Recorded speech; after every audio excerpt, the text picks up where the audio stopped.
Assalamualaikum warahmatullahi wabarakatuh. Perkenalkan, di sini saya Dwi Cahyani Putri. Di sini saya NIM 80 dan di sini saya kebagian menjelaskan tentang jenis pola asuh yang dapat diberikan kepada anak.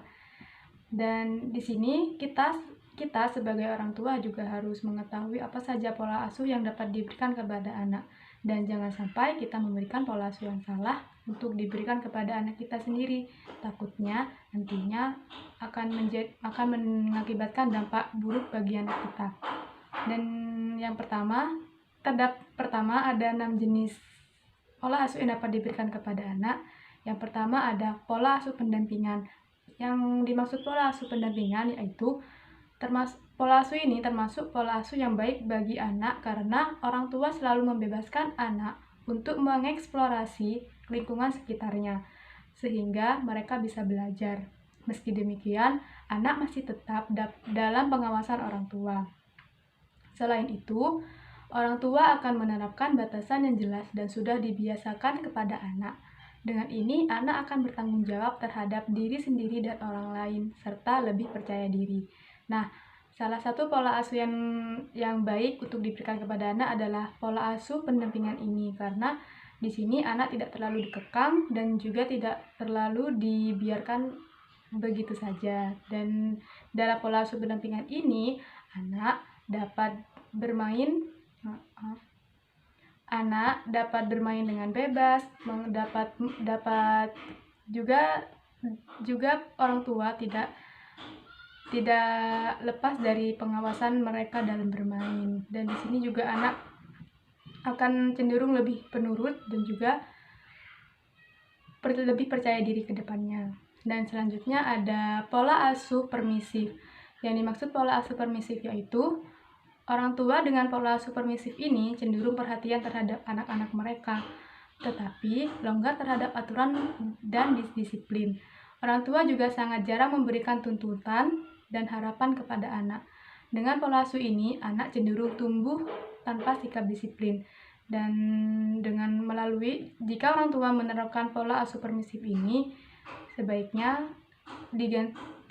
tidak melakukan pola asuh seperti ini ya, karena anak akan tidak mempunyai sikap disiplin jika orang tuanya menerapkan pola asuh permisif. Dan yang selanjutnya ada pola asuh lalai.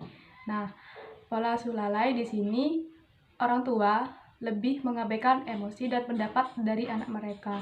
Dan di sini anak yang dibesarkan dengan pola asuh lalai ini akan memiliki kedisiplinan yang kurang dan tidak peduli terhadap lingkungan dan sekitarnya.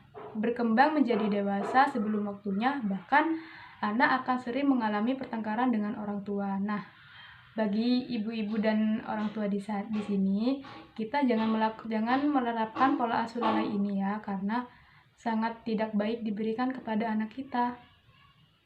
Di sini anak mungkin tidak akan menurut apa kata orang tua dan juga anak tidak memiliki kedisiplinan. Dan saya berharap orang tua di sini jangan mengabaikan perkembangan anak ya.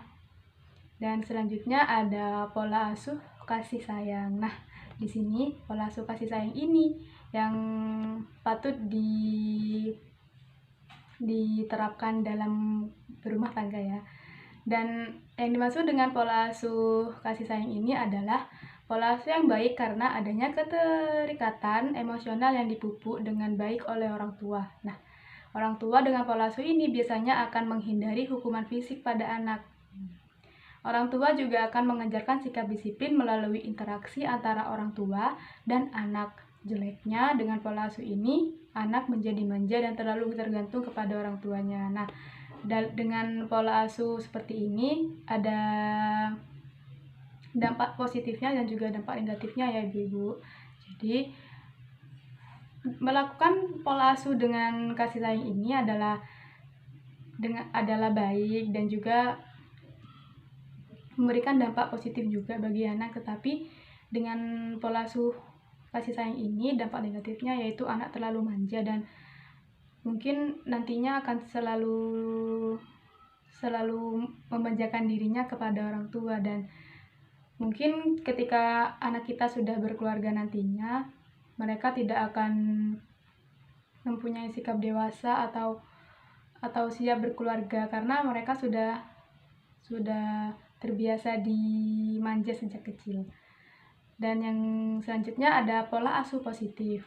Pola asuh ini orang tua akan membimbing dan menasihati anak tentang apa yang boleh dan tidak boleh dilakukan. Serta orang tua juga akan mengajarkan dan menjelaskan bahwa setiap pilihan mempunyai konsekuensi tersendiri. Pola asuh ini mengajarkan anak untuk mempertimbangkan pilihan yang ada dan lebih bertanggung jawab pada setiap pilihannya. Dan yang terakhir, ada pola asuh otoritatif. Yang dimaksud pola asuh ini adalah orang tua akan mengatur batas, memberi pemahaman kepada anak-anak, dan menekankan alasan diberlakukannya suatu aturan. Dengan begini, anak-anak bisa menjadi lebih mandiri, diterima secara sosial, sukses dalam akademis dan juga perilaku. Dan menurut saya, pola asuh yang cocok diterapkan dalam berkeluarga yaitu yang tadi ada pola asuh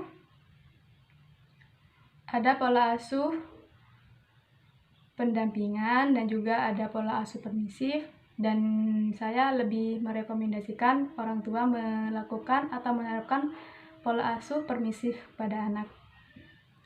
Dan juga yang paling dominan dilakukan adalah menerapkan pola asuh pendampingan. Dan jangan sampai orang tua di sini atau ibu-ibu sekalian melakukan pola asuh lalai.